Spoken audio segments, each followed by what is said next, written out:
Bro ನಾನು ಮೊನ್ನೆ ಹೊಸ ಲ್ಯಾಪ್ಟಾಪ್ ತೊಗೊಂಡೆ, ಯಾರೋ ಸ್ಪೈ ಮಾಡ್ತಿದ್ದಾರೆ ಅಂತ ನಂಗೆ ಅನಿಸ್ತಾ ಇದೆ. ಅದು ಯಾರು ಅಂತ ಚೆಕ್ ಮಾಡೋಕ್ಕಾಗುತ್ತಾ? ಅಷ್ಟೇ ತಾನೇ.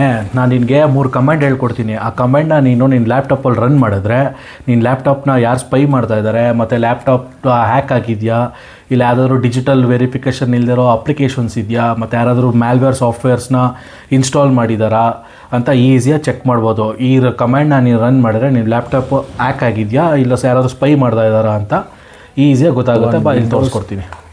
ಆರ್ ಅಂತ ಹಾಕೋ, ಪ್ರೆಸ್ ಮಾಡು. ಅದಾದಮೇಲೆ SIGVERIF ಅಂತ ಟೈಪ್ ಮಾಡಿ ಓಕೆ ಪ್ರೆಸ್ ಮಾಡು. ಸೊ ನಿನಗೊಂದು ಡಿಜಿಟಲ್ ಸಿಗ್ನೇಚರ್ ವೆರಿಫಿಕೇಷನ್ ಅಂತ ಒಂದು ಪಾಪಪ್ ಓಪನ್ ಆಗುತ್ತೆ. ಅದರಲ್ಲಿ ಸ್ಟಾರ್ಟ್ ಕ್ಲಿಕ್ ಮಾಡು. ಸ್ಟಾರ್ಟ್ ಕ್ಲಿಕ್ ಮಾಡಿದ್ಮೇಲೆ ಸೊ ನಿನ್ನ ಡಿವೈಸು ಫುಲ್ಲು ಸ್ಕ್ಯಾನ್ ಆಗುತ್ತೆ. ಓಕೆ, ಒಂದ್ಸರಿ ಸ್ಕ್ಯಾನ್ ಆದಮೇಲೆ ನಿನಗೆ ಪಾಪಪ್ ಬರ್ತೀವಿ, your files has been scanned and verified as digitally signed ಅಂತ. ಸೊ ನಿನ್ನ ಹತ್ರ ಯಾವುದು ವಿತೌಟ್ ಡಿಜಿಟಲ್ ಸೈನ್ ಆಗಿರೋವಂಥ ಆ್ಯಪ್ಸ್ ಯಾವುದೂ ಇಲ್ಲ. So click on okay. ಆಮೇಲೆ ಮತ್ತೆ ಕ್ಲೋಸ್ ಮಾಡು. ಮತ್ತು ವಿಂಡೋಸ್ ಆರ್ ಪ್ರೆಸ್ ಮಾಡು. NETPLWIZ ಅಂತ ಟೈಪ್ ಮಾಡಿ ಓಕೆ ಕೊಡು.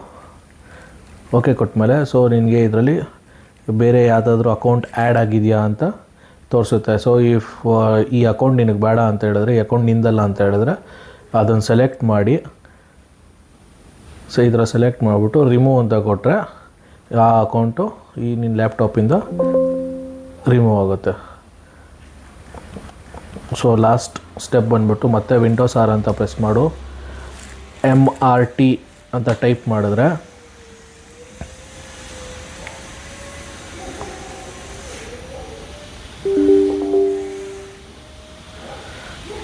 ಪಾಪಪ್ನ ಓಕೆ ಕೊಟ್ಟರೆ ಸೊ ಇದು ಬಂದುಬಿಟ್ಟು ಮ್ಯಾಲ್ವೇರ್ ಸಾಫ್ಟ್ವೇರ್ಸ್ ಯಾವುದಾದ್ರೂ ಇನ್ಸ್ಟಾಲ್ ಆಗಿದೆಯಾ ಅಂತ ಚೆಕ್ ಮಾಡುತ್ತೆ. ಸೊ ಈ ಕಮೆಂಟ್ ಏನಂದರೆ this tool scans for and automatically removes prevalent malware softwares. So next click ಮಾಡು. ನೆಕ್ಸ್ಟು ಕ್ಲಿಕ್ ಮಾಡಿದ್ಮೇಲೆ ಇಲ್ಲಿ ಕಸ್ಟಮೈಸ್ ಸ್ಕ್ಯಾನು ಇಲ್ಲಾಂದ್ರೆ ಕ್ವಿಕ್ ಸ್ಕ್ಯಾನ್ ಇರುತ್ತೆ. ಸೊ ಎಂಟೈರ್ ಸಿಸ್ಟಮ್ ಸ್ಕ್ಯಾನ್ ಮಾಡಬೇಕು ಅಂದರೆ ಫುಲ್ ಸ್ಕ್ಯಾನ್ ಆಪ್ಷನ್ನ ಸೆಲೆಕ್ಟ್ ಮಾಡಿ. ಸೊ ಇವಾಗ ನಿನ್ನ ಸಿಸ್ಟಮ್ ಫುಲ್ ಸ್ಕ್ಯಾನ್ ಆಗಿದೆ. ಸೊ ನಿನ್ನ ಸಿಸ್ಟಮಲ್ಲಿ ಯಾವುದು ಮೆಲಿಷಿಯಸ್ ಸಾಫ್ಟ್ವೇರ್ ಡಿಟೆಕ್ಟ್ ಆಗಿಲ್ಲ. So you can give finish. ಇದೇ ಥರ ಲ್ಯಾಪ್ಟಾಪ್ಸ್ ಟಿಪ್ಸ್ ಆ್ಯಂಡ್ ಇನ್ಫಾರ್ಮೇಷನ್ಗೆ ನಮ್ಮ ಚಾನಲ್ನ ಸಬ್ಸ್ಕ್ರೈಬ್ ಮಾಡಿ.